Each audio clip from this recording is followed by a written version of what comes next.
And to have this lesson from the story of the Good Samaritan, as we were talking earlier about this, what is there new to be said about the Good Samaritan?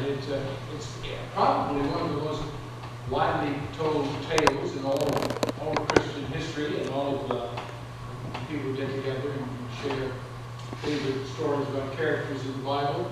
There's nobody much more admirable than the Good Samaritan, but of course we don't know all that much about him really, except the story. We don't even know his name. We just know he came from Samaria, and that's because that was significant because he wasn't a Jew. He was a Samaritan, which of course they were persona non grata most of the time in Jerusalem. But that's who this was, and it was most admirable the way he responded to the tragedy that he came upon on that road one night. Actually, this happened to me one time. I just thought about this. It's a little story I've forgotten, but one time I was driving across the Shenandoah Mountain, Devil's Backbone, and there was a great rock that had fallen down the side of the mountain, a really big one, just right in front, and I hit it, and it ruined the wheel, not just blew out the tire, ruined the wheel on the car. So there I was. So I managed to get the car over to the side of the road. There was a pull-off right there. If you know that road where it goes down to the lake. And so I was there and started with this tire in the dark. And a couple stopped to help. I mean, it was just amazing. And, you know, that's dangerous, too, to go to the night of that down. That's not something you really want to do, is meet up with strangers. But they did. And it was an amazing kind of life experience that I had forgotten. But maybe that's happened to you too, because it's not that uncommon actually for people to reach out in helpful and loving ways to others. It just doesn't make the news, you know. That doesn't sell newspapers, so you never hear that story. But it does happen, and it's a wonderful testimony to the heart of people, and also relevant to what Jesus said about by their fruits you shall know them. Now what that means is, what you act out is what's coming from inside. You can't be something on the outside that you're not on the inside. You may try, but you can't do it for a sustained period anyway. So what we have here then, in this story of the Good Samaritan, is someone who had, in ways that are not explained exactly here by Jesus, come to understand the wisdom of the ages of which we read in Deuteronomy today, about keeping the word of the Lord and living out of that in your life. And so this person, is called the Good Samaritan, was somebody for whom this had really taken on a deep meaning. So how then would you say his life had been lived up to this point? Well, what Jesus teaches us about that is that a house must be built on a rock.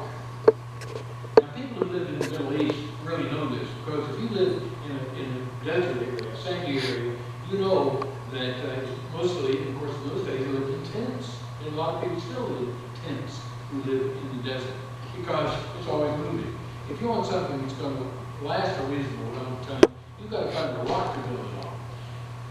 To wit, the Temple of Jerusalem was built on Mount Moriah, a huge rock. That's what that is, a rock. And it was a place where people would build. Mount Zion is a rock. You wouldn't build in the desert. You have to build on something solid. Thereby is the story. Now Jesus grew up in a carpenter shop. His father, Joseph, as far as we know, was an accomplished carpenter, and Jesus learned that trade as a boy. And so it's not a wonder that he would use that kind of language, that kind of imagery, describing how to build a life. It's like building a house. You know, a house that's built on the sand. The storms came, the winds blew, and the house went down. However, there was a house built on the rock. You know the story. When the storms came, the winds blew, the rains poured, and the house stood. Now you understand also, I'm sure, the metaphor that is. What that really is teaching. It's something that the Good Samaritan knew. He has to have known that. Because he obviously had built his life on something more than any whim, on something popular on something more than accomplishing minimal things or, accumulating wealth. He built it on something solid. Now, that was all right there in Deuteronomy.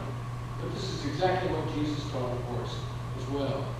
That in order to have a life that has meaning and purpose, you've got to build it on something solid.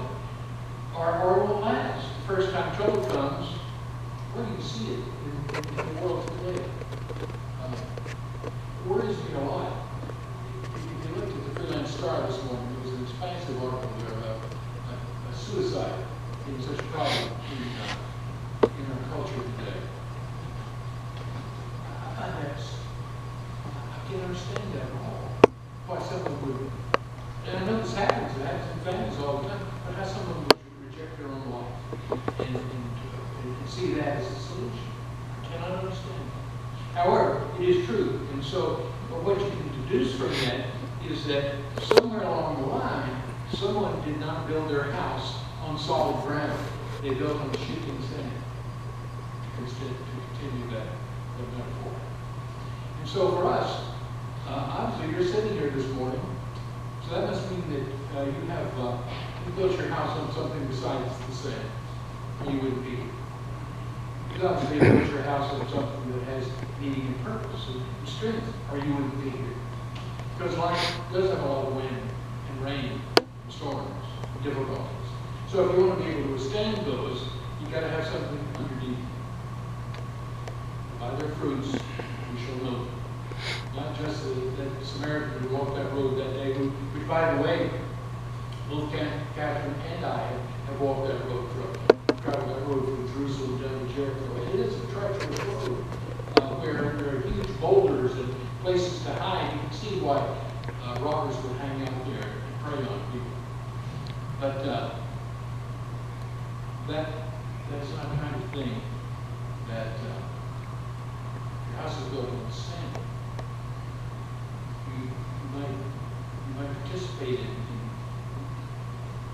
being, you might become a miscreant because you don't know how to get by in this world.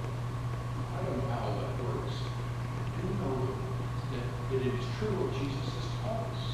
That if you build your life upon Him, if you build your life on an understanding that Christ is the rock, that's not an image there for nothing.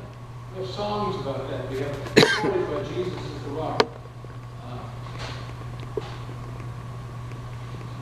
The rock of my salvation, found the Lord bless His love. Well, the rock of my salvation really is a rock. It's a metaphor in that case, but it is solid, and it actually will get you through this life in a way where you will rejoice and give thanks. Now, probably 2,000 years from now, they're not going to tell stories about you and me as the good Virginian who did something really maybe not. You never know, but that doesn't make any difference. What matters is that we have lives that have meaning and duration and purpose. Purpose. And substance. And lives that are built on something that lasts. Even Jesus Christ, our Lord. So that really is the explanation that you can give to the life of the Good Samaritan. He knew what Deuteronomy said and what God expected, what God had called him to be and do. So in the mind of somebody who does that, they're not doing anything extraordinary. They're doing what's called upon, what they were called upon to do. They were doing what was right in the eyes of God. And the stories, the meanings, the purposes there that are laid out for all of us are too many to number today. Boy, they're real. I don't know how you got here. You just have to have that in something. But regardless of how we got here this morning, why don't we all pledge to ourselves and to Jesus that we're going to be more than ever committed to and faithful to what the story of the Good Samaritan is about. It's based upon understanding of life. It's got to have purpose. It's got to be built on something. And we know what that is. So let's live like it and act like it so that people might say of us, by your fruits, by their fruits, We know